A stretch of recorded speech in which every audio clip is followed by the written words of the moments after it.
अस्सलाम वालेकुम गाइस। आज हम लोग का थ्योरी का सेकंड पार्ट है। हम लोग ने फर्स्ट पार्ट में कुछ टॉपिक्स पढ़े थे, उसे समझे थे, उसका मतलब क्या होता है, क्यों होता है। इस पार्ट में भी हम लोग थ्योरी ही करेंगे और समझेंगे क्या है, क्यों है और किस लिए है। तो आज का हमारा टॉपिक है रिसिप्ट। रिसिप्ट क्या होता है? जो भी इनफ्लो ऑफ कैश होता है बिजनेस में, कुछ से भी रिलेटेड हो, मैटर नहीं करता है, सिर्फ इनफ्लो ऑफ कैश होना चाहिए, उसको हम लोग बोलते हैं रिसिप्ट। अगर आपने गुड्स सेल किया, आपने पैसा रिसीव किया, उसका मतलब क्या हो गया? इनफ्लो ऑफ कैश हो रहा है, तो वो हो गया रिसिप्ट। आपके पास ओल्ड एसेट्स है, फिक्स एसेट्स है, समझ लीजिए मशीनरी ख़राब हो गया है, ठीक है, तो आपने उसे बेच दिया, आपके पास कैश आ रहा है, क्या हो रहा है? इनफ्लो ऑफ कैश हो रहा है, वो भी एक टाइप का क्या हो गया? रिसिप्ट। पर आपने गुड रिसीव किया, वो रिसिप्ट नहीं होगा। क्यों? क्योंकि वो इनफ्लो ऑफ कैश हो ही नहीं रहा, आपने तो गुड रिसीव किया ना, कैश रिसीव नहीं।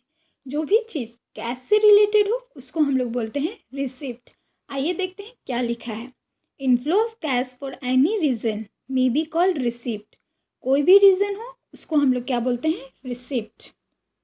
Example, sale of good, interest, आपने बैंक में मनी डिपॉजिट किया, आपने उस पर इंटरेस्ट रिसीव किया, इनफ्लो ऑफ कैश हो रहा है, तो उसे हम लोग क्या बोलेंगे? Receipt. Dividend, sale of assets and etcetera may result inflow of cash and hence consider receipt. ये सब क्या रिजल्ट करते हैं? इनफ्लो ऑफ कैश, और इसको हम लोग क्या बोलते हैं? Receipt. If the goods are received it will not be regarded as receipt. अगर गुड रिसीव हुआ तो वो रिसिप्ट रिगार्डेड नहीं होगा। Therefore receipt is related to cash. Cash से ही रिलेटेड थिंग को हम लोग क्या बोलते हैं? रिसिप्ट। रिसिप्ट दो टाइप के होते हैं, capital receipt and revenue receipt. Capital receipt क्या है? कैपिटल रिसिप्ट वो है जिसमें इनफ्लो ऑफ कैश तो होता है पर रेगुलर बेसिस से नहीं होता है। जैसे बिजनेस का रेगुलर एक्टिविटीज से नहीं होता है, ये साल में एक बार हो गया, 6 महीना पे एक बार हो गया, 3 महीना पे एक बार हो गया, है ना। तो इनफ्लो ऑफ कैश होता है पर रेगुलरली नहीं होता है, उसको हम लोग बोलते हैं कैपिटल रिसिप्ट। जैसे कि कैपिटल लाया, अब कोई बिजनेस स्टार्ट किया तो एक ही बार कैपिटल लाएगा ना, बार बार तो कैपिटल लाएगा नहीं। अगर बिजनेस में लॉस हो गया या पैसा का कमी है तो लोन ले लिया, बार बार तो लोन लेगा नहीं, है ना।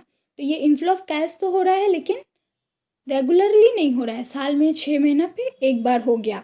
जैसे कि कंपनी में एक फिक्स एसेट है, ठीक है, जैसे मशीनरी। अब मार्केट में न्यू मशीनरी आया है, न्यू टेक्नोलॉजी आया है, तो कंपनी चाहती है कि वो न्यू टेक्नोलॉजी को इम्प्लीमेंट करे अपने प्रोडक्ट प्रोड्यूस करने में, अपना प्रोडक्ट को और अच्छा बनाने के लिए। तो वो क्या करेगी? ओल्ड मशीनरी को सेल कर देगी, ठीक है ना। और वो जो भी पैसा आएगा तो वो क्या हो गया? इनफ्लो ऑफ कैश हो गया। ओल्ड मशीनरी को सेल करने के बाद उसका जो पैसा आ रहा है वो हो गया इनफ्लो ऑफ कैश। तो बार बार तो वो मशीनरी सेल नहीं करता है ना, 5 साल में, 10 साल में, 1 साल में अगर ख़राब हो गया तो सेल कर दिया। तो जो भी चीज़ इनफ्लो ऑफ कैश तो हो रहा है लेकिन रेगुलर नहीं हो रहा है, उसको हम लोग बोलते हैं कैपिटल रिसिप्ट। आइए देखते हैं क्या लिखा है। Cash inflow not cause by normal activities of business is called receipt, capital receipt. Cash inflow हो रहा है पर नॉर्मल एक्टिविटीज़ ऑफ बिजनेस के वजह से नहीं हो रहा है, इसे हम लोग बोलते हैं कैपिटल रिसिप्ट। जैसे कि कैपिटल लेके आया कंपनी में, लोन ले लिया, sale of fix asset because of new technology implement. हमारा नेक्स्ट टॉपिक है रेवेन्यू रिसिप्ट। रेवेन्यू रिसिप्ट क्या है? इनफ्लो ऑफ कैश तो हो रहा है पर regular activities of the business की वजह से हो रहा है, रेगुलरली हो रहा है ना। इनफ्लो ऑफ कैश रेगुलरली होता है तो उसको हम लोग बोलते हैं रेवेन्यू रिसिप्ट। जैसे कि गुड सेल किया, गुड तो रेगुलरली सेल होता है कंपनी में, ठीक है ना, तो उसे हम लोग क्या बोल देंगे? Revenue receipt. आइए देखते हैं क्या है revenue receipt. Cash inflow caused by normal activities of the business is called revenue receipt. Example, sale of good, life membership receive किया, तो ये सब क्या हो जाता है? Revenue receipt. जो इनफ्लो ऑफ कैश हो रहा है पर रेगुलरली नहीं हो रहा है उसको हम लोग बोलते हैं capital receipt. Inflow of cash हो रहा है पर रेगुलरली हो रहा है, डे टू डे हो रहा है, तो उसको हम लोग बोलते हैं रेवेन्यू रिसिप्ट। हमारा नेक्स्ट टॉपिक है डिस्काउंट। डिस्काउंट क्या होता है? डिस्काउंट वो है जो आपको सेलिंग प्राइस पे थोड़ा रिडक्शन मिल जाता है, उसको हम लोग क्या बोलते हैं? डिस्काउंट। सपोज आपने 200 का प्रोडक्ट बाय किया जिसमें से आपने पेमेंट किया 180 का, तो आपको कितना का रिडक्शन मिल गया? 20 रुपीज़। तो वो 20 रुपीज़ क्या हो गया आपका? डिस्काउंट। आपको डिस्काउंट मैन्युफैक्चरर से मिल सकता है, होलसेलर से मिल सकता है या रिटेलर से मिल सकता है। जो भी प्राइस रिड्यूस हो जाए सेलिंग प्राइस से, उसको हम लोग क्या बोलते हैं, डिस्काउंट। आइए देखते हैं डिस्काउंट क्या है। Discount refer to an amount और percentage deducted from the selling price of something. आपने कुछ बाई किया, आपको सेलिंग प्राइस पे थोड़ा परसेंटेज डिडक्ट हो गया, उसमें से थोड़ा प्राइस रिड्यूस हो गया, तो वो क्या हो गया, discount. Discount means reduction in the price of goods and service.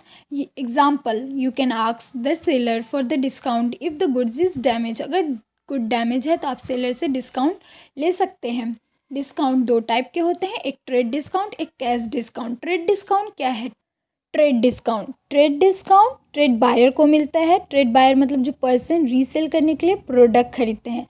जो भी पर्सन रीसेल करने के लिए प्रोडक्ट खरीदते हैं उनको हम लोग क्या बोलते हैं, trade buyer. Trade discount list price पे मिलता है, ये इसलिए मिलता है, इसका मोटिव क्या है, क्योंकि वो सेल को प्रमोट करना चाहता है। ट्रेड डिस्काउंट देने से वो सेल प्रमोट होगा, क्यों, क्योंकि जो पर्सन रीसेल करने के लिए प्रोडक्ट खरीदते हैं उनको भी कुछ बेनिफिट हो जब वो प्रोडक्ट रीसेल करे। ट्रेड डिस्काउंट कंज्यूमर को नहीं मिलता है, क्यों, क्योंकि कंज्यूमर प्रोडक्ट पर्सनल यूज़ के लिए खरीदते हैं, रीसेल करने के लिए नहीं, इसीलिए ट्रेड डिस्काउंट कंज्यूमर को नहीं मिलता है। और trade discount book of account में रिकॉर्ड नहीं होते हैं। आइए देखते हैं क्या है trade discount. It is a deduction from the list price of a good allowed by manufacturer. ये मैन्युफैक्चरर अलाउड करता है किसको, टू होलसेलर, और wholesaler to retailer. Wholesaler retailer को देता है, मैन्युफैक्चरर होलसेलर को देता है। When the goods are purchase in bulk, जब गुड बल्क में परचेस करते हैं। Trade discount is not allowed to consumer. Trade discount consumer को नहीं अलाउडेड है। तो ये हो गया हमारा ट्रेड डिस्काउंट। नेक्स्ट टॉपिक है हमारा कैश डिस्काउंट। कैश डिस्काउंट क्या है, कैश डिस्काउंट इस क्यों दिया जाता है। कैश डिस्काउंट कस्टमर को मोटिवेट करने के लिए दिया जाता है कि वो अपना payment with in a specific period of time में पे कर दे। जैसे कि सेलर ने बोला कि अगर आप 5 दिन के अंदर मेरा पेमेंट करते हो तो मैं आपको कैश डिस्काउंट दूंगा। तो कैश डिस्काउंट कंज्यूमर को भी मिलता है, कैश डिस्काउंट ट्रेड बायर को भी मिलता है। तो कैश डिस्काउंट क्यों दिया जाता है, पर्सन को मोटिवेट करने के लिए कि जितना जल्दी हो सके वो अपना पेमेंट और अकाउंट क्लियर करे। आइए देखते हैं क्या है cash discount. Cash discount are a deduction allowed by some seller of the goods और by some provider of service to motivate customer to pay their bills within a specific time. Cash discount is also called early payment discount. Cash discount को early payment discount भी बोलते हैं। और cash discount book of account में भी record होता है। ये एक टाइप का लॉस है सेलर के लिए और एक टाइप का प्रॉफिट है बायर के लिए। आई होप आप लोगों को मेरी एक्सप्लेनेशन समझ में आई होंगे एंड थैंक्स फॉर वॉचिंग। सो हम लोग आज यहीं ख़त्म करते हैं, नेक्स्ट पार्ट में हम लोग कंटिन्यू करेंगे। So till then bye guys.